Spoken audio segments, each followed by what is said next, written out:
Alright, YouTube, you may have noticed something strange that in the last couple of weeks, the same Democratic partisans slash actual liberals slash neoliberal scumbags have become, it seems, libertarian. You see, they're saying the same things that those of us that simply support liberty and don't have a partisan axe to grind were saying for literally years now. And this is funny because before the election, the Republicans were doing this, largely the right wing. They're saying, oh, well, the government doesn't need to have as much power as it has, blah, blah, and so forth, which is true. I agree with that fully.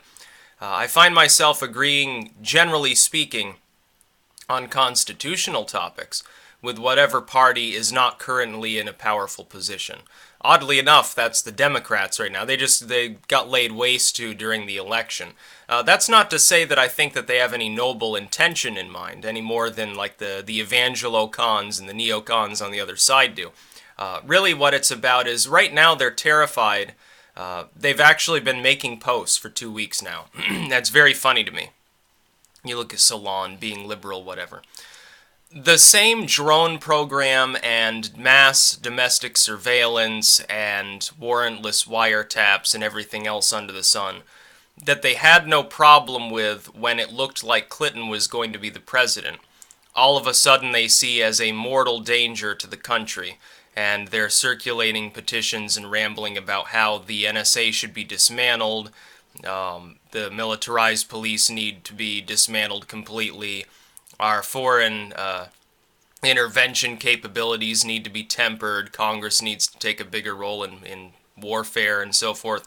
All of a sudden they're rambling about how all of those are good things with the aside that, oh, Trump is about to be our president. By the way, I saw this. Some people are like, oh, Trump is killing Native Americans at Standing Rock. He's not the president yet. He's the president-elect. He hasn't been inaugurated. He's not in office yet. He's just the president-elect. All these people worrying about what his policy will be, he hasn't even had a chance to implement a policy yet. He's not in a position to do that. He's not the president yet. Obama's still the president. Anything right now that goes on involving the United States, domestic or foreign, that's problematic, it's Obama doing it. He's the chief executive right now. And the Democrats largely, let's face it, in Congress, along with at least a slim minority of Republicans. But it's very, very funny to see the most formerly authoritarian groups, they're even using the term authoritarian, suddenly extolling the virtues of increased liberty. They're literally saying, Trump is an authoritarian, the Republican Party is authoritarian, authoritarianism is bad. You weren't saying this during Obama's reign. You weren't saying it when you expected Clinton was going to win. Now, I didn't expect that. I expected Trump to win the whole time.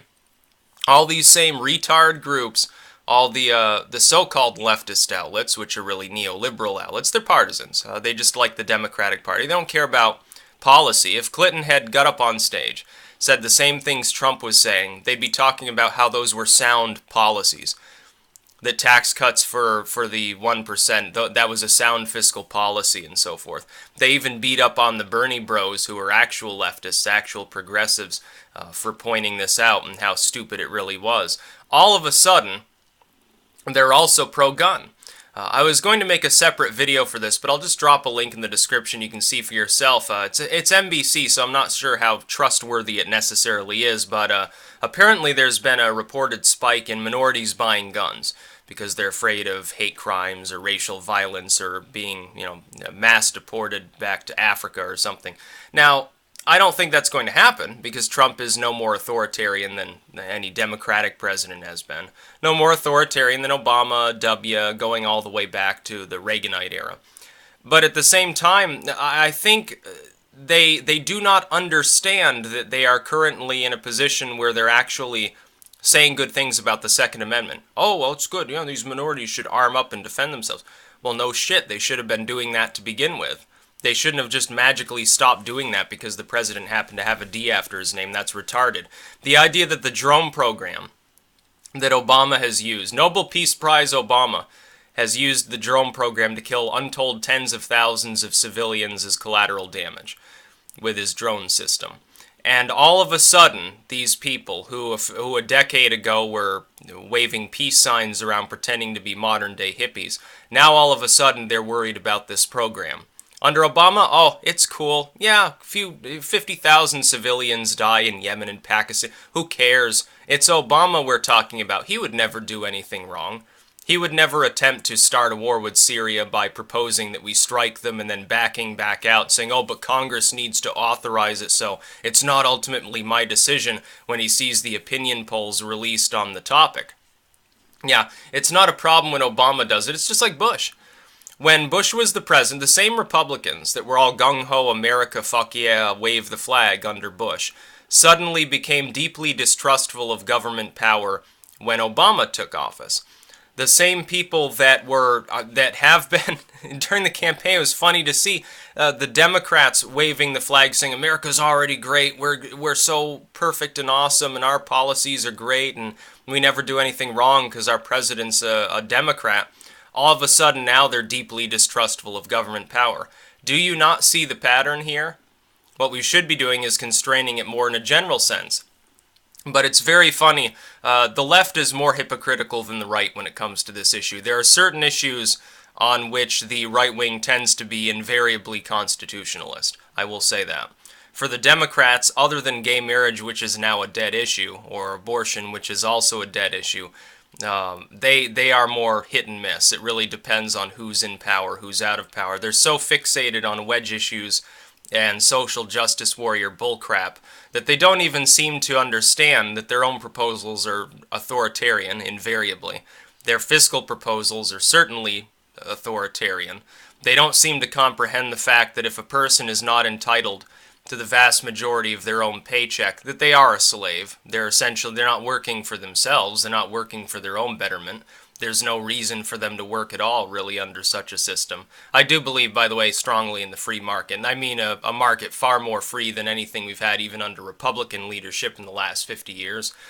Because we haven't had a free market during that period of time. We haven't had a laissez-faire system.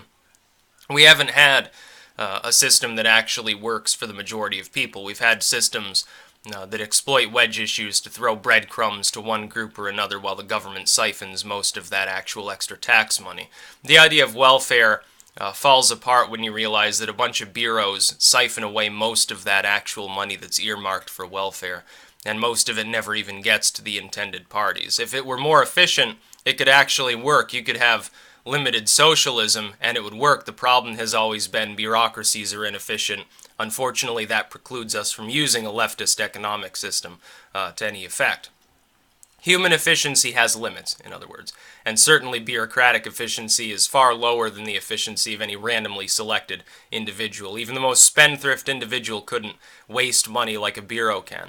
It's very, very funny to see people who a few weeks ago were talking about the great virtues of government, how activist government was great, government's the source of all solutions to all problems.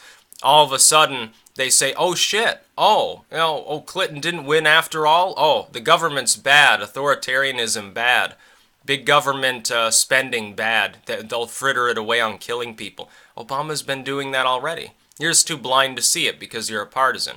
You've got severe cognitive dissonance. Don't blame me for not saying that the Republicans share the same facet in many cases. Some Republican partisan, regardless of the ideology of the Republican in office, if McCain had won, for instance, in 2008, they would have continued to extol the virtues of big government too. Oh yeah, morning in America again, everything's great. Well, no, it wouldn't be great. It'd be a policy roughly akin to Clinton policies. The same thing, neocons, neoliberals. We've got Trump, who appears to be at least a tempered paleocon or a tempered populist, who can take the Republican Party in a slightly different direction. Now, I said all along, when people say, oh, Trump's backpedaling on this promise, Trump is not going to fulfill that promise, I told you all along he was a mild reformer. The only reason I voted for him, other than to stop Hydrogen Hillary's warmongering with Iran and Syria, was the fact that, indeed, none of the third-party candidates were legitimate. We saw Gary Johnson completely fell apart. He barely crossed 5% in enough states to secure funding, let alone to get on the ballot automatically in all states. They crossed the threshold in a few of them. And he did better than any other Libertarian candidate, but it was an underwhelming performance. Jill Stein's a non-issue. This crap about, oh, Jill Stein wants a recount in Wisconsin's not going to happen. It's outside of the margin. Even if it weren't, Trump would still win those states. What you see now with the 2 million extra popular votes Clinton supposedly has, you see stuffing the ballot box in places like New York and California and Virginia, states she already won. Has nothing to do with the battleground states. Not going to happen, not going to work. The Electoral College will install Trump as the next president. It will happen. There's no possibility of it going otherwise because it would cause civil war if they did. It's funny to see the out party, which thought it was going to be the in party because they trusted their own skewed polls, much like Rove under Romney. He was having a meltdown about that too. It's very funny to see them formerly saying, Obama's your president whether you like it or not. Now they're like, oh, Trump's not my president. Oh, well, you should do what the government says. Oh, but now authoritarianism is bad. It's okay to stand up against government. It's very, very funny indeed. That's about all. Peace out.